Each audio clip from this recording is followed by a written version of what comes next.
Or good afternoon or good evening if you're dialing in from over the pond somewhere, and welcome to this month's Revitalise Meets, where I get the opportunity to meet fellow connections from across the globe and locally to delve into their business, to find out about what makes them tick, what challenges have they been through, and what achievements have they succeeded in with their business over the years, and a chance also for them to share with us some top tips from their industry.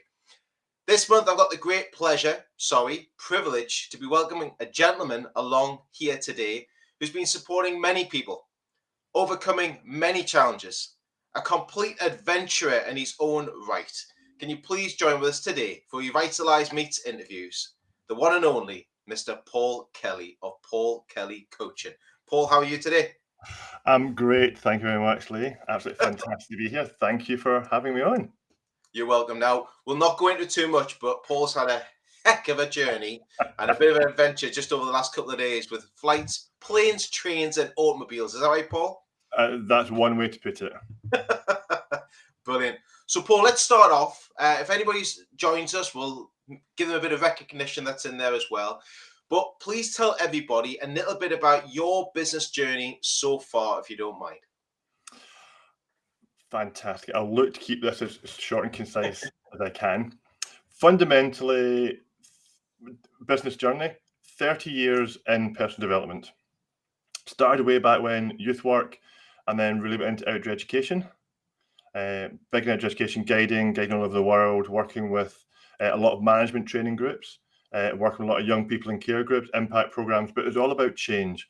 It's all about how do we implement change? How do we work better together? How do we understand ourselves? How do we get more from life than where we are right now? And I went through that journey. Then I went into the corporate world, senior manager, looking after 11 sites across England, Wales, and Northern France, largest training program, apprenticeship in the UK. Unwell, so I was unwell with Lyme disease, not struggling with things, and one day I ended up in bed, literally couldn't walk, couldn't do anything, not in a great place at all. And my diagnosis was I've been in a wheelchair in 5 years with full-time carer. Wow. And I kind of thought, I can't accept that. And I kind of looked into the whole mind body, how do we challenge, what's choice, what do we do? And, I looked at multiple modalities, multiple options, got myself back on my feet, left the corporate world, lectured for a while, but I retrained to be what I do now, which is helping people make fundamental changes in their life. I think I'm an insight coach who looks to create solutions for people. Are you stuck? Are you stagnant? Are you stale in your relationship, your career, your job? Is there something happening within you? Limiting beliefs. Let's smash them out the way. And recently, I've changed because when I first qualified and trained in multiple modalities, I was actually a therapist, qualified therapist, and I recognized myself as a therapist, and I worked in a clinic, and I made, we're talking about changes to business. I made a fundamental change to, although qualified in coaching as well, to actually call myself a coach. Because what I found is, and I loved therapy work, I love working with therapy, but it was reactive. I was working with people when they got to that point, when they thought, there's nothing else I can do, when they thought they were at the end. So I flipped it because I suppose, okay, share a story. I got to that point in my journey where I was looking at the abyss, thought there was no point going on, and I was contemplating ending it all. And I thought I got myself with help, assistance, wasn't just me. I spoke to a doctor, spoke to help, got help from it. And I decided I want to help people on that journey as well. Especially because when I needed it, there was nothing really here, especially for men in that area. So hence therapy. But then I thought, what if I could then coach and work with people before they got to that point? Why do we have to wait till we're at the end before we do intervention? Why does life have to get that far down that track before we look to do something different? So I flipped it around thinking, I want to make impact. I want to help as many people as possible. And that is about working with entrepreneurs, working with business owners, working with managers, working with the leaders, looking with people that are looking to change life and what they want to do. And if they feel stuck, stale, stagnant, life isn't going the way they want, relationship isn't working, my career progression isn't going, my business isn't developing the way I want it, if I can work with them at that point, or they're having struggles and work with them at that point and help them get on the path they want to be on, then they never have to go down that path.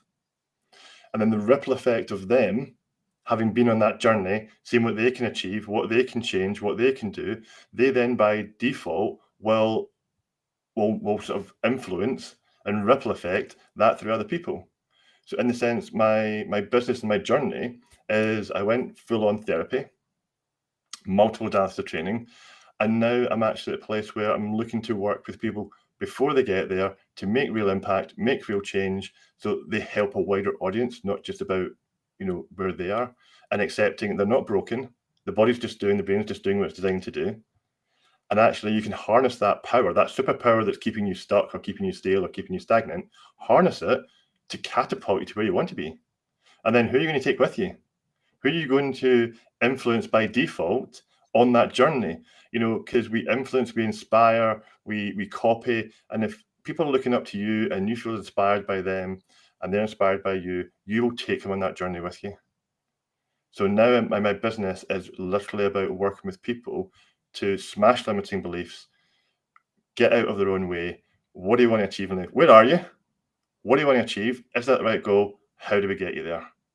And also training people to understand themselves, understand what's going on in their head, in their lives, in their beliefs. How can they help others and making that impact on the way?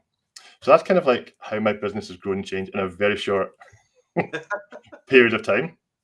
A lot more to unpack in there. Watch out for the book coming soon. Well, joking, or maybe not. And what I do now is I work with individuals, so coaching programs, business coaching programs. I run retreats. I run coaching, so actually helping people to become coaches themselves. Oh, good. And actually life skills. People think about modality trainers, these modalities, these talking therapies, all of these things, breathing exercise, mindfulness, that they are all about if you want to be a coach or if you're in some development. But actually most of them are life skills. It's about how you connect. We are all about connection. What you do with Revitalise is all about connection. Human beings love connection. We need connection. We thrive on connection. How do we enhance that? How do we improve our communication? How do we understand what I do is just a learned behavior? And what if I could do it differently? So helping people learn those skills as part of the workshops, the courses, the training that I run for people and businesses, going into businesses with individuals and launching some mindsets or money mindset workshops and resilience mindset workshops. So that's kind of like what I do and how I got here in a concise account without taking the full talk about my journey. Well, it's interesting. What's so interesting about what you're doing, though, Paul, is that people always get to that point or past that point of no return, and then they have to go back to fix what they've done. They go past the point, and it's always nice to have someone in your corner or behind you who's actually viewing that itself, and also giving you the building blocks. It's a bit like having a car, having the mechanics and having it maintained correctly. To make it run smoothly. And I always say it's about creating a toolkit. Yeah. I do not want to work with people to make them dependent on me. Mm-hmm. By all means, I love when people come for check-in. I've got many clients who I've worked with, and then they just get yearly, half-yearly check-ins, or something's cropped up and go, I'm not quite focusing on this, or this isn't pulling through. But it's about to help the individual create their toolkit and understand and be aware of when they're starting to do something. Oh, I've got a process for this. I've got a tool for this. I know what to do with it. Or, as you've just said, actually, this isn't working through, so I'm going to go and talk to someone. Yeah. It's such, because a lot of people don't actually speak out or ask for help or say something's happening. A lot of people hold it to them together and think, I'm a business owner, I'm a person in a key decision role, I can get on with this myself. And then it is usually too late before they're asking. Unfortunately, there's other avenues that we go down that we've discussed. And sometimes with that impacting on you, you don't actually realize it's having an effect on you. Because it's such an environmental, slow burn, slow change, slow impact on how you feel with it. Quite often it's a chronic effect. It's a long period of time building up before suddenly you go to yourself, you admit to yourself, I'm struggling. I'm not dealing with this. I Yeah. don't know what to do. And then you feel at that point, well, I'm a failure, so I'll just try and hide it. And then when you try and hide it, put the plaster on it, just gets a little bit worse. Just take it off and get it fixed. Now, you've done many things over the years, but Yeah. what's been your biggest challenge that's actually flipped into one of your biggest achievements? What would you say that's been in the last few years? I think just what I've said, it's the embracing the change to go from therapy to coaching. Okay. I mean, when you ask that question, there's multiple things through the year I look at. So it was Lyme disease, being in a bed, facing a wheelchair, multiple other things happening, and being told that by authority figures that's the outcome. But those challenges in life, you don't really think about it. You just say, well, I'm not going to accept that. I want to do something different. But I think for me, the reason why I'm saying going from therapy to coaching is because that was a very conscious, aware decision, a very scary decision. The other stuff was more like survival. I need to make this happen. I need to make this work. I need to make something happen. Whereas in that world so the challenge is in that world of therapy, people coming to me. I didn't have to market. I didn't have to advertise myself. I didn't have to go out there. I didn't have to tell people what I do because they were coming to me, but it wasn't creating the impact I wanted. So the biggest challenge for me is making that step up to actually go, here I am. I'm going to make myself visible, which for me at my core isn't stuff. Although I love training, I love coaching, I love standing in front of groups, that putting myself out in front in a wide network position isn't something I would do normally. Yet. Do it's usually the hardest part when you're trying to get yourself visible. And I think when you look at a challenge, a lot of people think about it, but don't put it into place. A lot of people think about it, but don't take a step forward. Yeah. And usually in business, or if you come out of a career, as you said, in therapy, you're going, yeah, I can do this. But it's literally taking that one step forward to think, right, okay, I can make that work. I've just got to implement it and make it work. And it has to happen. And for me, it was a massive, because it was obviously during COVID when I made that decision. It was a big change in my lifestyle and who I wanted to work with. And then you start challenging, oh, what do I know? You forget, if I have 30 years experience, I've got all these qualifications, I retrained as a trainer, I retrained in all these things. So I've got the pieces of paper that show there's competence. I've got the experience of working people to make fantastic change. But when you step into that new arena, it's just that's the biggest challenge, because it is literally stepping outside of that comfort zone, having to face the fear, having to challenge yourself, having to not return to where it's safe, not return to where you want it to be. And it's about stepping up. It literally is a step up, because I want to do something different. I want to be seen in a different way. I want to work with a different, group base. And it's just putting you in that position of vulnerability. And what I want to do is be honest about it. Yeah. Because so often we think, oh, they know everything, they can do that, it's all easy. But everyone's been through a journey. Everyone's been through a process. No matter who you look on TV, who you see as an entrepreneur, who you see as a successful business owner, who you listen to in podcasts, who you watch on YouTube, those that are really successful will have failed many, many times. They will have been vulnerable. They would have been scared at times.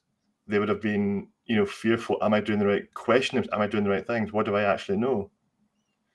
And then they get to that point where they become comfortable. And we see them in that place of comfort. We see them in that place of authority. We see them in that place of when they've made it. And what we don't see is the journey they were on to get to that place.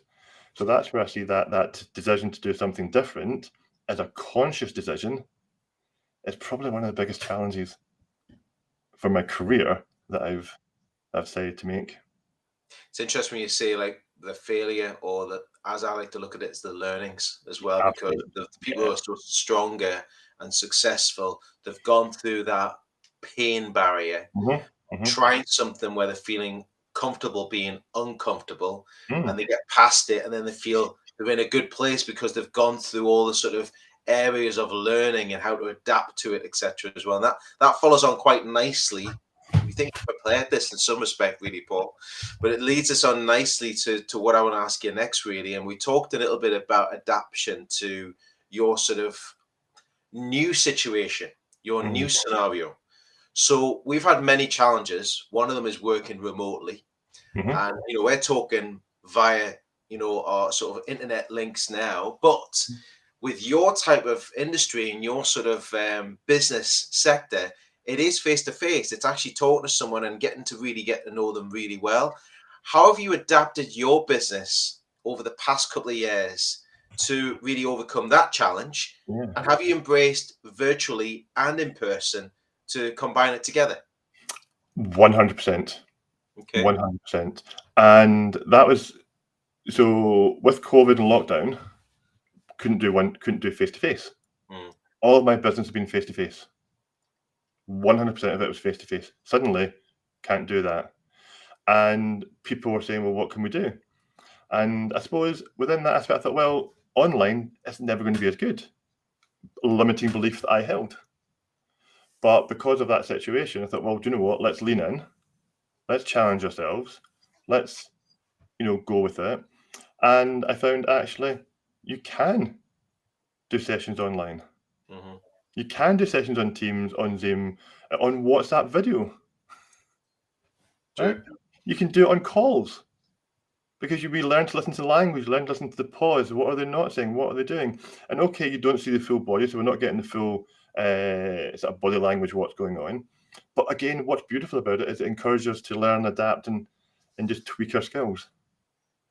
And what I found when I changed that decision to go to coaching and be able to work online, I've been lucky enough, although I say most of it was in therapy, I had worked with professional singers, corporates, C-suite executives, professional sports people. And suddenly during COVID, from working in a very, very small geographical location with occasional trips here and there, I was literally working with people right across the UK, Germany, Spain, Los Angeles, Canada, Australia. So suddenly I was like, am I international? Am I worldwide? Some of the time zones were really interesting, but my audience suddenly went from a very, very small geographical area. I realized that I do not have to restrict myself to that geographical area. And I've got the opportunity to have whatever reach I chose to have. And so never want COVID, never want that to happen again for anyone.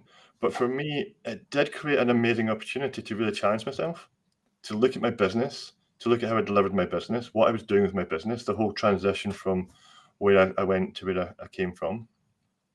And it gave me that space and that time to really look at how do I do this? How do I adapt? And now I love it because I do online sessions. We're talking today virtually. I had a telephone call first thing this morning as a check-in with a client. Yesterday I had a WhatsApp video because I was detained.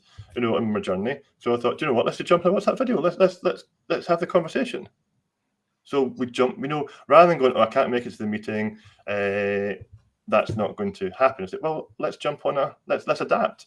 So it's created far more adaptation for people, and we can tailor it between face-to-face, online. Both coming away, and it also encouraged me not to just be sitting. So I do a lot of sessions walking, a lot of walking sessions. Yeah. Massive benefits for doing activity while we're working through things. Because I love the science.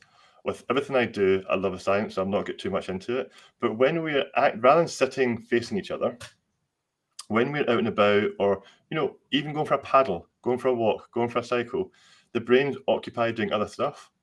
It puts you already in a better receptive place for taking learning on board. So when we're delving with things or dealing with things or challenging ourselves or poking things or exploring things, the body and the brain is just so much more open to take these things on board. And we have fantastic results. So it really has, that force change really encouraged me to sit down and reflect and go, right, what can I do? So moved online when we could do the 1 meter spacing. Let's go for a walk. let's get our takeaway cups of coffees, bring them with you, because they weren't open, obviously. And we'd go for a walk. But again, it just creates a different environment. And so now, on the other side of it, so post-COVID, my, options of how I work with people are so much more varied and so much more open to me. And I love the flexibility that I can now literally work face to face, or I can work with someone on the other side of the world. And I do not have to limit myself, because it's smashing those limiting beliefs. Before, I thought I could only work with someone I could sit opposite, because that's what we're trained to do. My 3 years of training, I had someone sitting opposite me. Yeah. But hang on a minute, what if I step out? What if I do something different? Will it work? Will it not work? What if it doesn't? We'll find out. We'll adapt.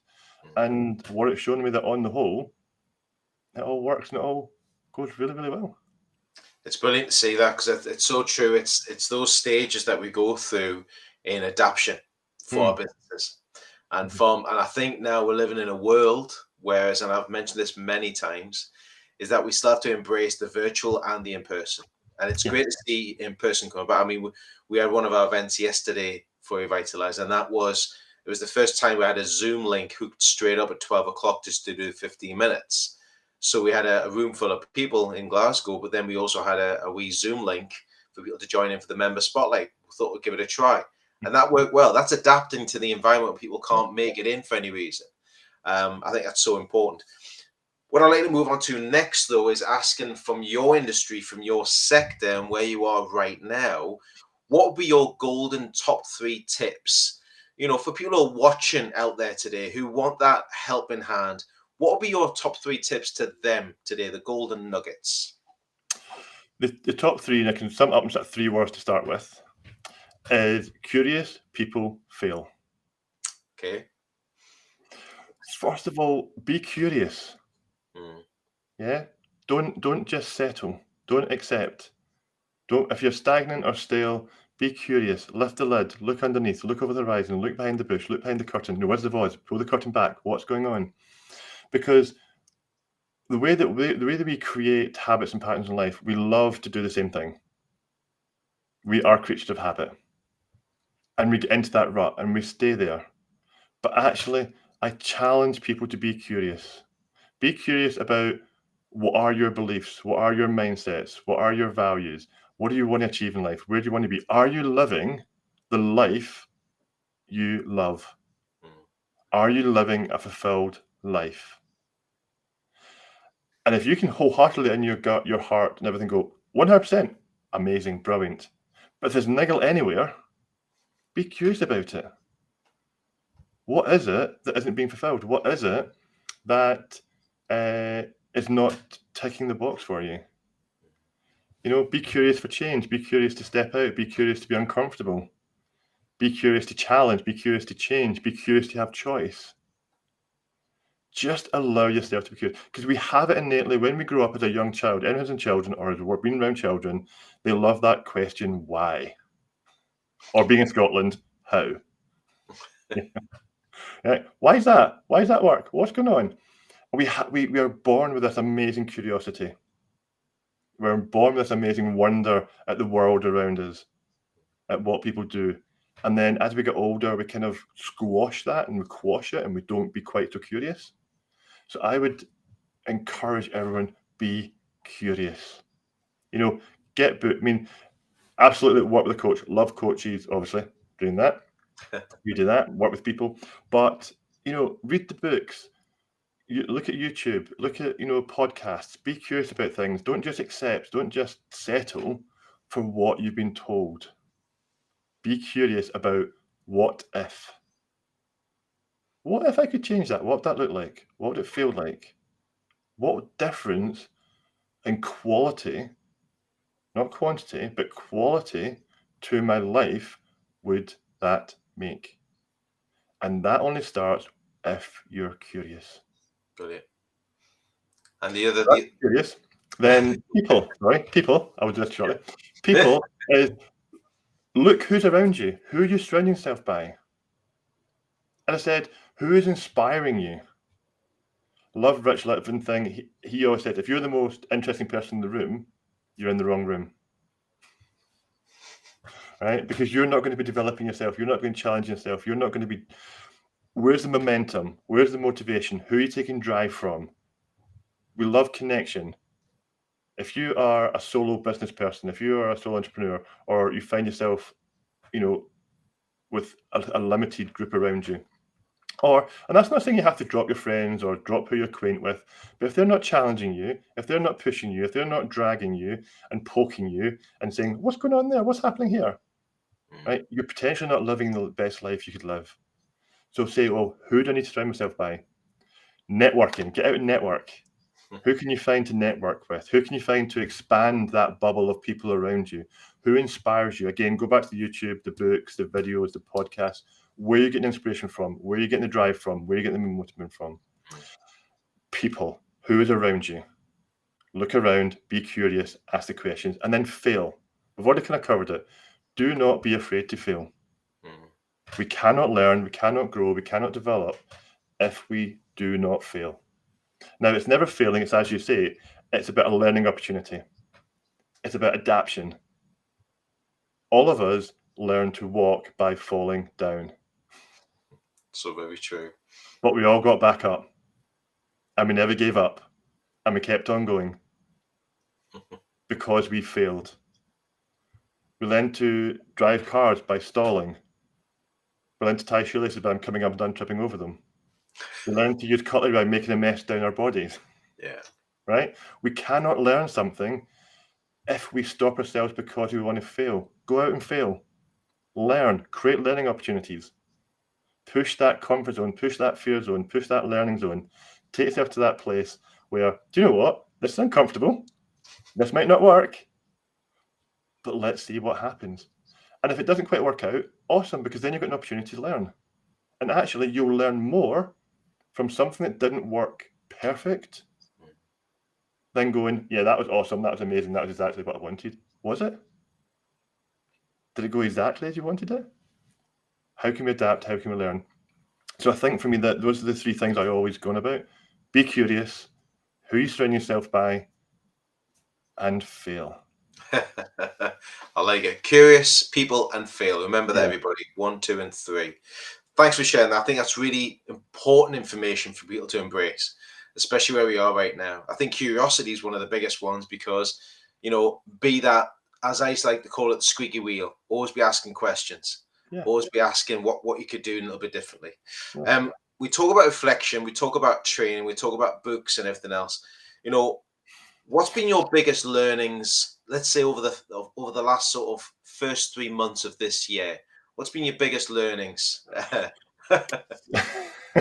Something I talk a lot to clients about is compassion and self-care. Okay. Compassion and self-care. Because I had, end of last year didn't quite go according to plan. I set myself up this year to hit the start of 2023 and go, boom, this is what I'm doing. Ended up unwell, ended up in hospital, ended up sepsis and lots of antibiotics. And I got to that place where I was going, easily, I go, well, I failed. Nothing happens. Whereas actually, that was something out with my control. That was something unforeseen. I didn't plan for that to happen. Long-term, short-term pain, well, because of it was a health thing.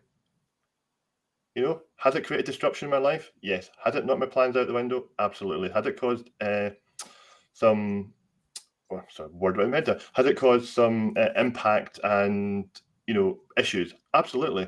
But long-term, my health will benefit. And if I come back and rather than run around and scramble, try and pick things up and make excuses and go, oh, poor me and woe me, go, cool, self-care. Look after number one. Take your time. Be compassionate that it's okay not to jump right in and fulfill all those missed, requirements you had. Because if I don't get myself back to full health, if I don't look after me, and it's not about being selfish, it's about being selfless. Because if I want to make the impact I want, if I want to be the best person I can be for those that I care about in my immediate circle, and then my clients and my business and everything else I do, If I'm not in my best place, am I helping them? Mm. Am I being that person they need me to be? Or am I being a burden on them? So by looking after me, I can then fulfill the requirements of all those other areas in my life that need my full attention. So by taking that time, reflection on self-care, reflection on looking after my health, mental, emotional, physical space, making that all work, get me in my best place I can be, then everything I want to achieve will still happen. I just have to learn from the experience, Yeah. replan, reschedule, because that's okay. And we'll take it from there. But I think, self-care. yeah, I think it's so important. Sorry, I think it's so important when people take a step in looking to themselves, taking time out for themselves Mhm. to review where they are. You know, just to take a breath, just take a breath of fresh air. Go, right, here I am. This is where I am. You know, a lot of people get caught up in the moment.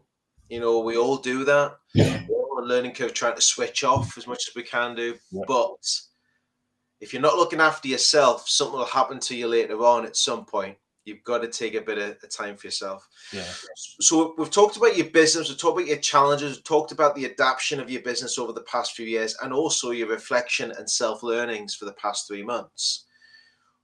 What's the next step for your business evolution, Paul? What's the plan for the next second quarter onto third, fourth? What's next for you? What's next? Fantastic. Well, relaunching the program that was meant to start earlier this year. So getting my mindset courses out, getting my group program up and running, podcast coming online very shortly. Really excited about that. But the big thing really is on retreats coming up. But the big thing really is my coaching programs where it's helping people to actually learn coaching techniques themselves, to train people to be coaches if they want to be. But it's for managers, business leaders, entrepreneurs that want to learn the skills to enhance their business, to enhance their teams, to enhance their staff. So it's multi-focused, not just on, oh, you want to be a coach, come and be a coach, but creating a community of people that can make impact and difference within all their environments. And what I'm going to be doing as well is working with another fantastic, amazing coach who's coming on board to help make that a reality.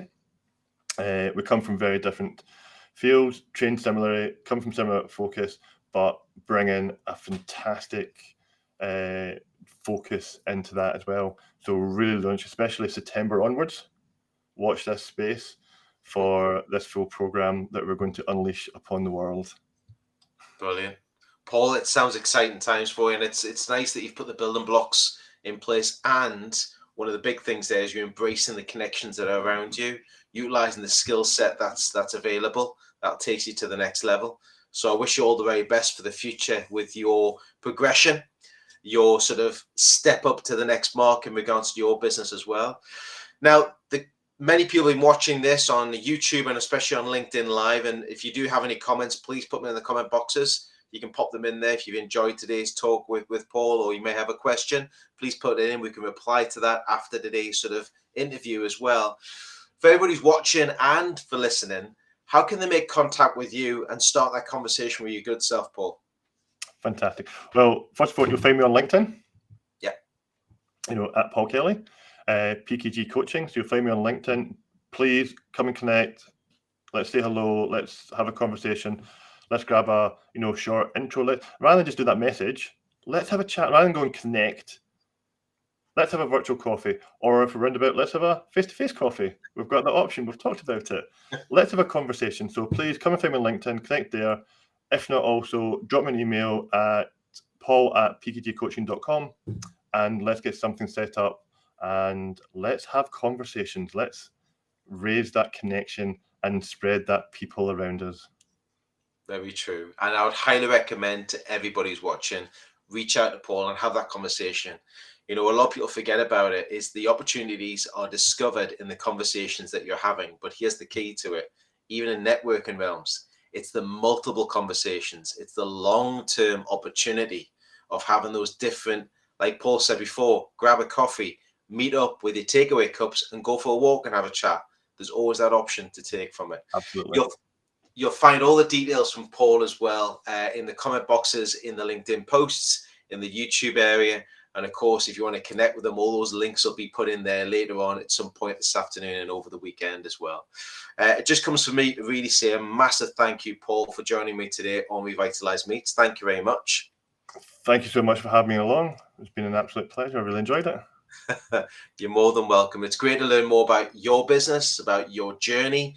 And again, there's many more conversations to be had to find out about a lot of the other areas that you cover from the background that you've got as well.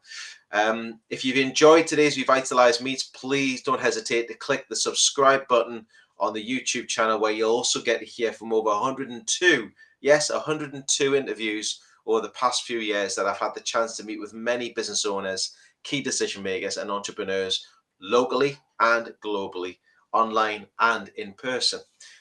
Watch this space for more Revitalise Meets coming very, very soon over the next few months. But once again, thank you from me and from Paul. Have a wonderful rest of the day. Have a phenomenal week ahead. And remember, as always, everybody, keep connecting. Take care. Bye-bye for now. Bye.